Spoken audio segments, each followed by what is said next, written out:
आले ग. तायडे, सगळे डबे नीट पोहोचवलेस ना? होय. का? सहज विचारलं ग. आणि मोहित सरांच्या बाईकवर बसलीस का मागणं पळत गेलीस? मुन्नू, जास्त आगाऊपणा केला फटकेच खाशील माझे.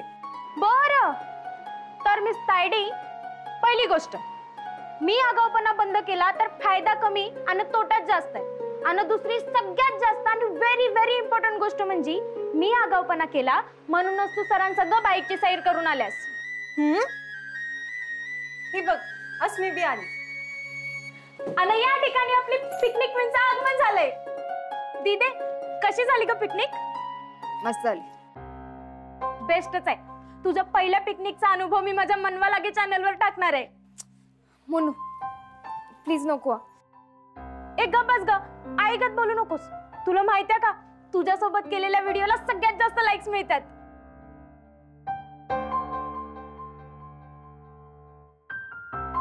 रेडी? तर आपल्या सगळ्यांची लाडकी लढाऊ बाण्याची अस्मी उर्फ दीदी पिकनिक वरून परत आल्या आणि आता आपण तिचा अनुभव जाणून घेऊया. दीदी, सांग, काय काय मजा केलीस? काय नाही, खाल्लो, फिरलो, खेळलो, मजा केली. ए, असं काय सांगायलास? नीट सांग की. निबंध वाचून दाखवतेस असं वाटायलंय. आणि कॅमेरा का अवॉइड करायलास? इथं बघून बोल. अगं अस्मी, सांग की काय काय मजा केली, कुठं फिरला? अगं तायडे, तू बी. मुन्नू, या एक मुन्नूला काय कामधंदे नाही. आता तू बी लगेच सुरू होऊ नको, लय दमल्या मी. काय झालं? आय, सांग की दीदीला. तिला नाही, तू मला सांगायची गरज आहे. अगं ती आत्ताच आल्या ना, दमल्या ती. तुमचं जे काय करायचं असेल ते नंतर. आता तू मोबाईल ठेवून दे बरं आधी. काय ग अस्मे, नीट झालं ना सगळं? एकदम नीट झालं. आणि निशी आला नाही वाटतं सोडायला? नाही. दीदे, काय प्रॉब्लेम झालाय का? हे प्रॉब्लेम कसला? आणि तसं बी पिकनिक मध्ये काय प्रॉब्लेम येणार आहे? आणि निशी आणि त्याचे मित्र असताना प्रॉब्लेम येणं शक्यच नाही ना. पण मी लय दमल्या. तुमचे प्रश्न संपतात का नाही? वय वय मुन्नू, अगं तिला जाऊ दे, दमल्या ना ती. जा अस्मी, तू आज जाऊन आराम कर. जा जा. अगं अस्मी, अगं डबा कुठं आहे? विसरलीस की काय तू?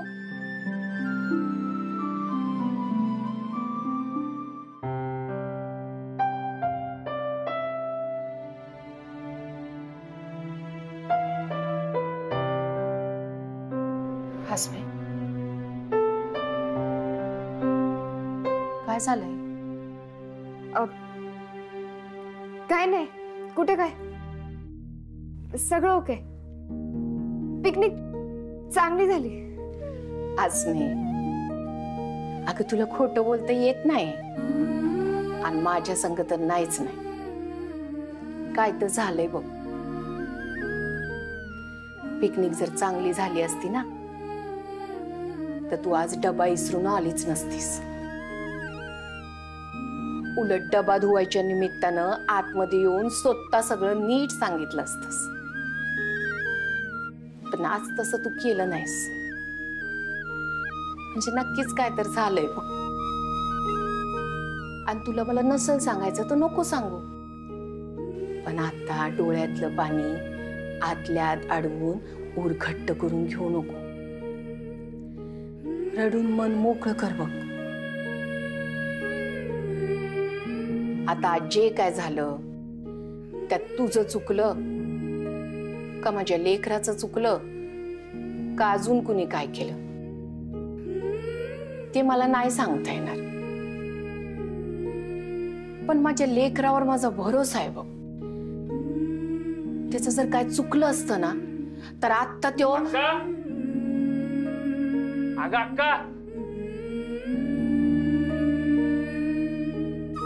बघ,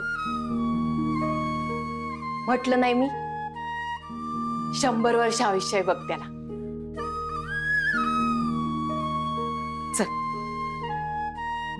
चल तू ये ये बाळा चल ये. चल.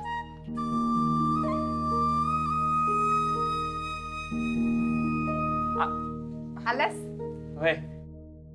अक्का तू दिलेले धपाटे एक नंबर टेस्टी झालते. काय सांगू यो घ्या डबा. अगं काय धपाटे केलते तू. अक्का तुझ्या लेकीनं साडी केली असेलच ना. ती माझ्यावर चिडली होती. नाही असं काय बी बोलली नाही.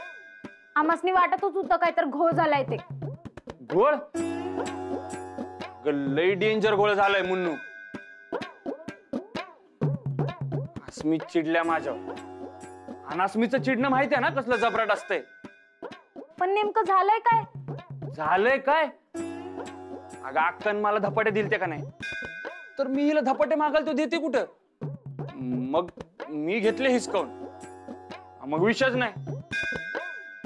आपल्याला अक्काच्या हातचे धपाटे खायचे होते ना. चिडल्या मॅडम. काय असंच झालं ना. हाय का बघ अजून चिडले ती. अक्का तिची समजूत काढून बघतो काय होतंय का नाही का. 2 मिनिटं बाहेर घेऊन जाऊ का. अरे भाई जा की. मी ना कुठं बाहेर बिर येणार. जे काय बोलायचं ते इथं बोल. अगं तर ही तर सगळ्यांपुढे कशी समजूत काढू तुझी. नाही म्हणजे तू काय बोलशील काय शिक्षा देशील याचा काही नियम नाही ना.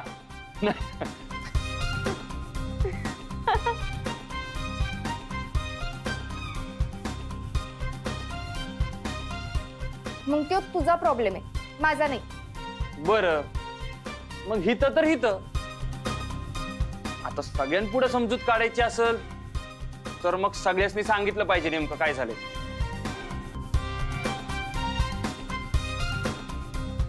बरोबर का नाही अक्का. तुला ते धपाट्याचं सांगितलं होतं ना ती गंमत होती. खरं म्हणजे काय झालं माहितीये काय. कशाला कशाला सांगायला पाहिजे. अगं मग त्यासनी कसं समजेल नेमकं काय झालंय ते. तू माझ्यावर काय चिडल्यास. बाहेर चल म्हणजे 2 मिनिटं बोलता येईल ना. तू ठरव. तू सांगशील तसं करू बघ. अस्मे अगं जाऊन ये की. जे काय आहे ते बोलून टाक. उगाच मनात नको ठेवायला. जा. अगं आहे का लय डेंजर आहे अक्का तुझी पोरगी. बघतो काय समजूत काढता येते का. आशीर्वाद दे तुझा. All the best. होय होय थँक्यू थँक्यू. येतो.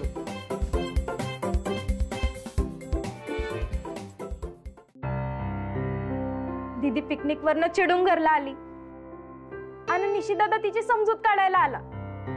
अशी मैत्री किती भारी असते ना तायडे. पण ह्यो तुझ्या चॅनलचा म्हणजेच मनवा लागेचा विषय नाहीये बर का. वय हे बघ मुन्नू ह्यो त्या दोघांमधला विषय. ती दोघं बोलू द.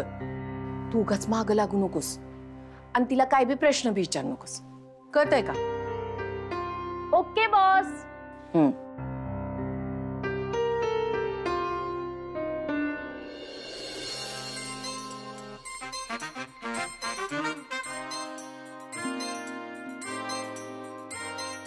हिला का आत नाही घेऊन आलास. बघ यो मॅटर आपला तिघांचा आहे. ह्यो मॅटर आपल्या तिघातला नाही तुम्हा दोघांचा आहे आणि त्यात मी नाहीये.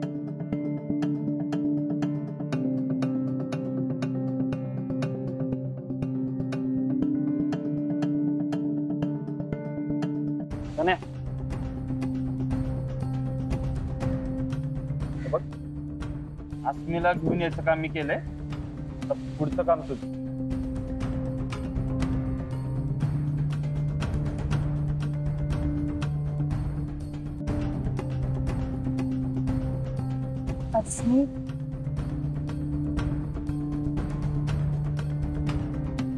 अस्मी अगं आमच्या दोघात तसं काहीच नाहीये.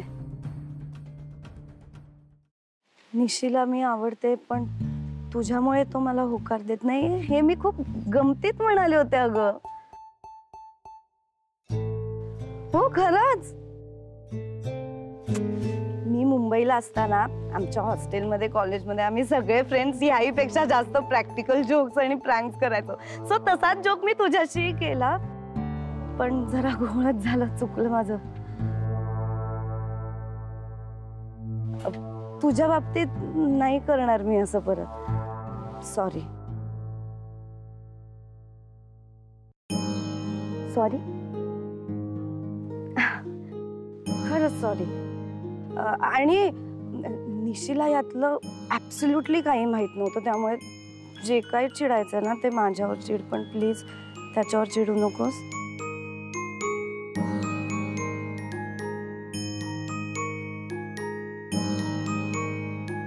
सॉरी हा. फ्रेंड्स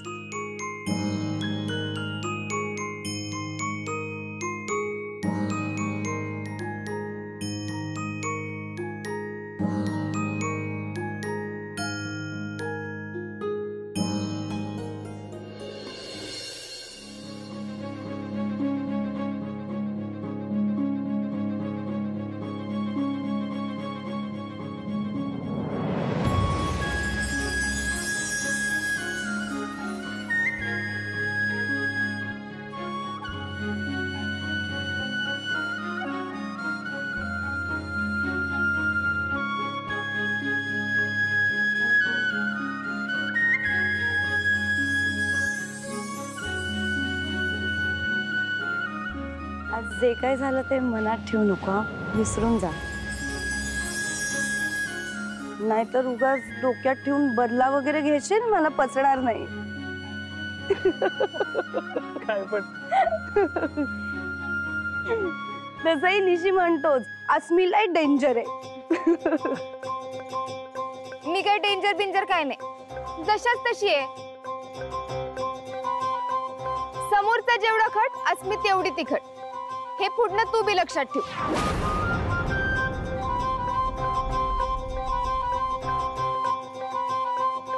अगं आता मी बी गंमत केली असं समज.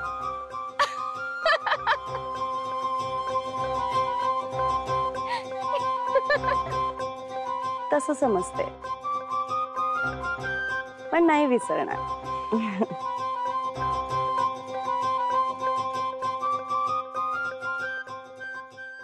काय रे वेळ लागलाय, एकटाच काय असतोयस? नाही नाही, माझ्या डोसक्यात एक विचार आला. म्हणजे बघ ना, काय दोन बेस्ट फ्रेंड दिलेत मला, बर्फी आणि दुसरी लवंगी मिरची.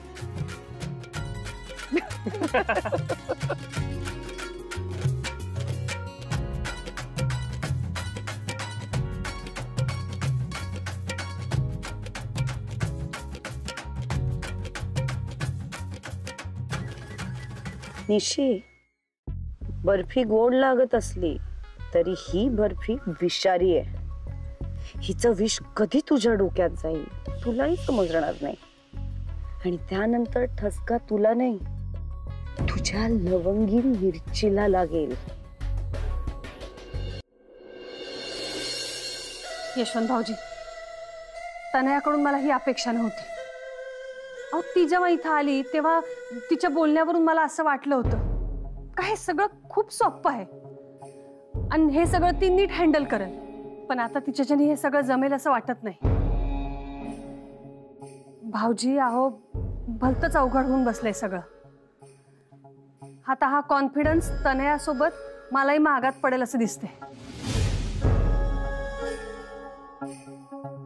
ओव्हर कॉन्फिडन्स तर तुला महागात पडणार आहे. जगात फक्त तुला एकटीला चक्कल आहे असं वाटतं का तुला?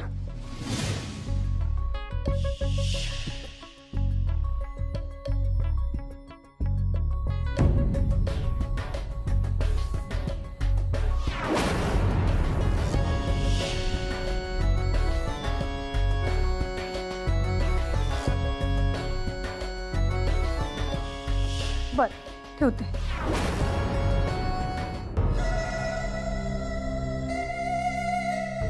काकू तुमच्यासाठी फ्रेश ॲपल्स आणलेत, कापून देऊ? तनया, मी ही असली कामं करायला इथं बोलवलं नाही तुला. तुम्ही मला का आणि कशासाठी बोलवलं हे खूप चांगलं माहिती आहे. तुम्ही टेन्शन नका घेऊ. बसा बरं, बसा इथे. टेन्शन घेऊ नको तर काय करू? हा सांग. अगं पिकनिकला जाताना निशांत बरोबर अस्मीला न्यायची काय गरज होती तुला? निशांत बरोबर अस्मीला वेळ घालवायची आणखी एक संधी दिली तू. अगं पिकनिकला जाताना आपण निशांत बरोबर एकटं जावं एवढं बी समजेना तुला? समजतंय मला काकू. तुला समजत असतं ना तर त्या अस्मीला निशांत पासून दूर ठेवायचं सोडून त्यांना जवळ आणून काय साध्य केलं तू? त्यातून मला समजलं की अस्मी किती टफ आहे वगैरे दाखवत असली तरी तिचे काही वीक पॉइंट्स आहेत. मला जर निशांतच्या मनात जागा करायची असेल तर फक्त निशांतला समजून घेऊन नाही चालणार, अस्मीलाही समजून घ्यावं लागेल. कारण निशांत अस्मीच्या प्रेमात पूर्ण बुडालेला आहे काकू. म्हणजे खरं तर मी तुम्हाला हे बोलणार नव्हते, पण काय आता निशांत तुम्हालाही ऐकेल असं वाटत नाही. कारण त्या अस्मीने अशी जादू केली ना त्याच्यावर, म्हणूनच तिला समजून घेणं गरजेचं आहे. कारण ती किती आव आणत असली ना तरी खूप वल्नरेबल आहे.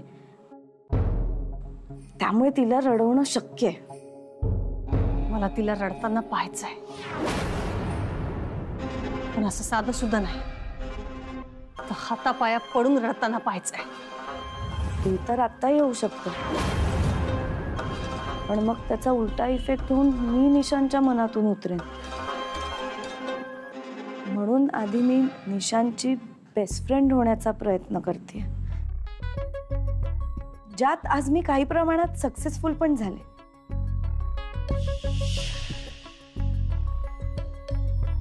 आणि मी ज्या गोष्टी ठरवते ना काकू, त्या गोष्टी पूर्ण केल्याशिवाय गप्प बसत नाही.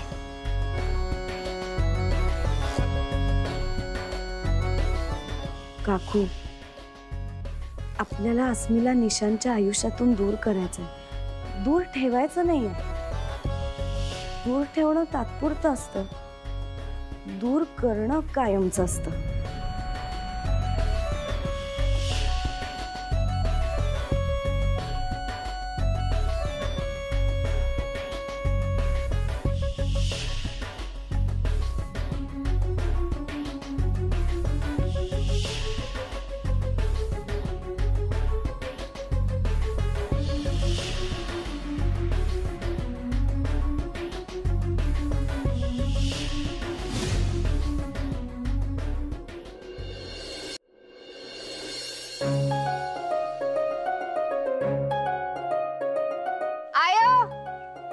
काय ग?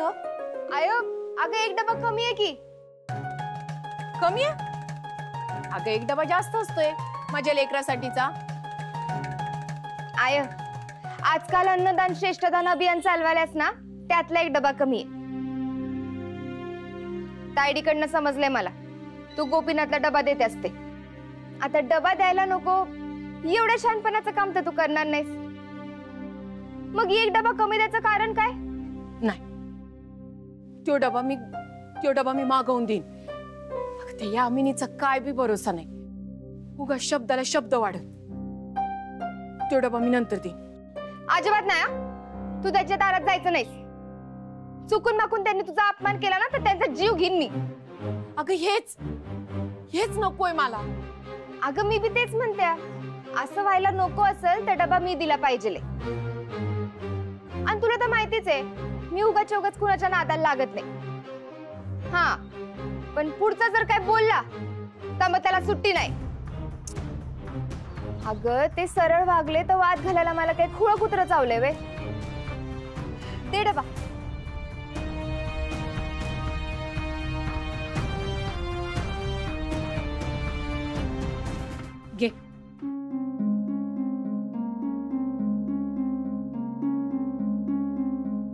आणि हा शक्यतो नाही भांडणार.